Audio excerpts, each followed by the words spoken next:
Hello పిల్లలు, మనం ఈరోజు ఉపగ్రహం మరియు రాకెట్లను ఎలా ఆకాశంలోకి పంపిస్తారో నేర్చుకుందాం. అంటే మనుషులు లేక ఏదైనా వస్తువులు ఆకాశంలోకి వెళ్ళటం అన్నమాట. వావ్, ఎంత బాగుంటుందో!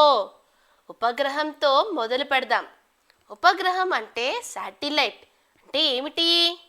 గ్రహం అంటే ప్లానెట్, చుట్టూ తిరిగే దానిని శాటిలైట్ అంటారు.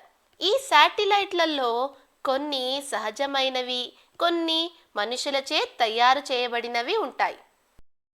ఉదాహరణకు చంద్రుడు భూమికి ఉన్న ఒకే ఒక సహజ సిద్ధమైన ఉపగ్రహం. అంటే భూమి అనే గ్రహం చుట్టూ తిరిగే ఖగోళంలో నుండే ఉపగ్రహం. చంద్రుడే కాక మనుషులచే చేయబడిన చాలా ఉపగ్రహాలు అంటే శాటిలైట్స్ భూమి చుట్టూ తిరుగుతూనే ఉంటాయి. వీటి గురించి ఇప్పుడు చూద్దాం.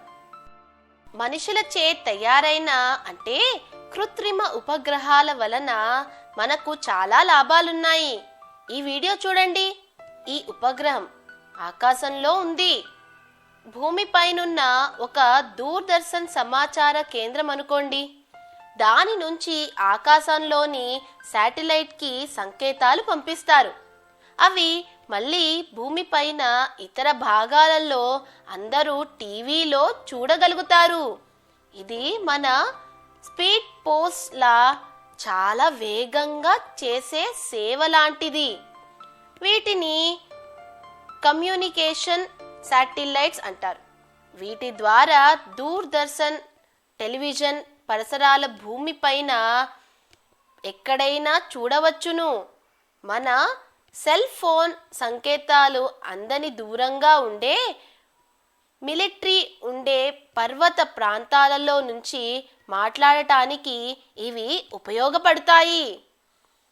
పిల్లలు, దీనికి మరొక ఉదాహరణ వెదర్ శాటిలైట్స్. ఇవి ఆకాశం నుంచి ఫోటోలు తీసి పంపుతాయి. మేఘావృతంగా ఉండటం, తుఫాను రావటం, సముద్రపు ప్రవాహాలు గురించి మనం వాతావరణ వార్తల్లో చూసేవన్నీ ఈ శాటిలైట్ తీసి వార్తా స్టేషన్కు పంపగా అక్కడ నుంచి మనకు ప్రసారమవుతాయి. ఈ సమాచారం వలన మనకు ఏ స్థలంలో ఎలాంటి వాతావరణం ఉంటుందో ముందుగా తెలుస్తుంది. సముద్ర తీరాలలో ఉండే చేపలు పట్టే వారికి రాబోయే తుఫాన్లు, వరదలు, గాలివానల గురించి హెచ్చరించటం వీటి వలనే జరుగుతుంది. భలేగా ఉంది కదా పిల్లలు? సైన్స్ శాటిలైట్స్ ద్వారా అంతరిక్ష సమాచారం అందుతుంది. హబ్బుల్ స్పేస్ టెలిస్కోప్ ద్వారా మనకు ఖగోళ శాస్త్రజ్ఞుల గురించి, వారు కనిపెట్టిన కొత్త విషయాల గురించి ఆసక్తి కలిగించే విధంగా ఇది అంతరిక్షం లోపలకు వెళ్ళి మనకు తెలియజేస్తుంది. భలేగా ఉంది కదా పిల్లలు? ఇదేమిటి? ఇది స్పుత్నిక్ 1. అవును, ఇది అక్టోబర్ 4, 1957న యుఎస్ఎస్ఆర్ ప్రయోగించిన మొట్టమొదటి కృత్రిమ ఉపగ్రహం. భూమిపై అన్ని భాగాలకు సంకేతాలు పంపించాలంటే శాటిలైట్ నిరంతరం ఒకే దారిలో భూమి చుట్టూ తిరుగుతూ ఉండాలి. ఇదెలా జరుగుతుందో మీకు తెలుసా? ఆకాశంలో విమానాన్ని పైలట్ నడుపుతున్నట్లు ఎవరైనా దీనిని ఎగిరేటట్లు చేస్తున్నారా? లేదు లేదు, ఇది అలా కాదు. ఒక్కసారి ఉపగ్రహాన్ని అంతరిక్షంలో వదిలాక అది తన కక్షలో ఎవరి సహాయం లేకుండానే తిరుగుతుంది. ఇది ఎలా సాధ్యం? దీని గురించి ఇప్పుడు చూద్దాం. పిల్లలు, సులభంగా చెప్పాలంటే ఇది బాలబాలలు చూసుకునే ఆటలోని మాయా. ఇది అర్థం కావాలంటే ఈ వీడియో చూడండి. ఇద్దరు అబ్బాయిలు ఒక ఆట ఆడుతున్నారనుకోండి. వారిద్దరూ తమ చేతులు గట్టిగా పట్టుకొని ఒకరు వృత్తం లోపల ఒకరు వృత్తం బయట ఉన్నారనుకోండి. లోపలున్నవాడు బయటనున్న వానిని తన చుట్టూ వలయ ఆకారంలో తిప్పాలి. చాలా బలం ఉన్న లోపలి బాలుడు, నీరసంగా ఉన్న బయట బాలుడు ఉన్నారనుకోండి. అప్పుడు లోపలి వాని బలంకు బయటవాడు తట్టుకొని చుట్టూ తిరగలేడు. అలా కాక లోపల నీరసంగా ఉండేవాడు బయట బలంగా ఉండేవాడు ఉంటే కూడా ఈ ఆట సాగదు. ఎందుకంటే ఇద్దరి బలాలు సమానం కాదు కదా. ఇద్దరి బలాలు అసమానం కాబట్టి అలా జరగదు.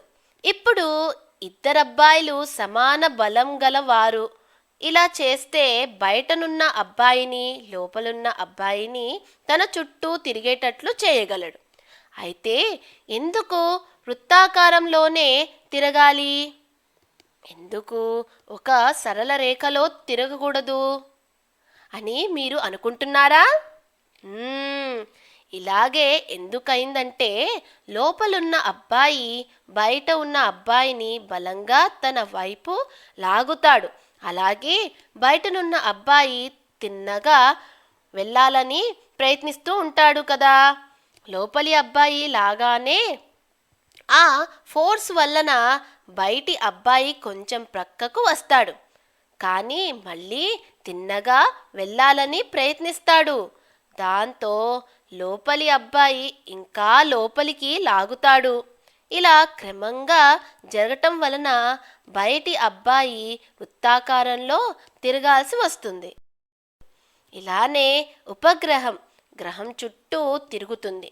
ఇక్కడ భూమాకర్షణ శక్తి లోపలి అబ్బాయి అయితే బయటి అబ్బాయి శాటిలైట్ అన్నమాట. లోపలి అబ్బాయిని గ్రావిటీ మ్యాన్, బయటి అబ్బాయిని శాటిలైట్ మ్యాన్ అందాం. శాటిలైట్ మ్యాన్ లేకపోయినా లేక గ్రావిటీ మ్యాన్ కంటే తక్కువ శక్తితో ఉన్నా సరే శాటిలైట్ క్రింద పడి ముక్కలవుతుంది.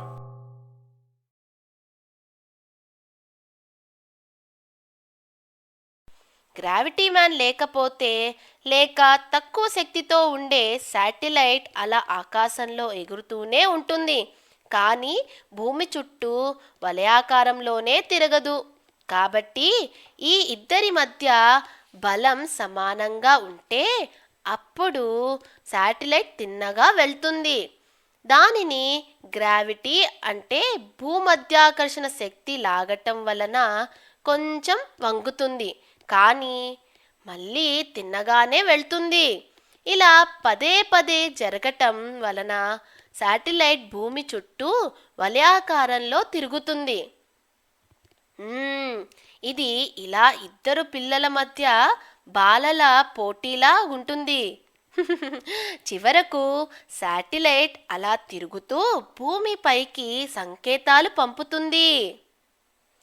అద్భుతంలా ఉంది కదూ పిల్లలు. తర్వాతి చాప్టర్లో శాటిలైట్ అంతరిక్షంలోకి ఎలా వెళ్తుందో చూద్దాం. అంతవరకు బాయ్ బాయ్.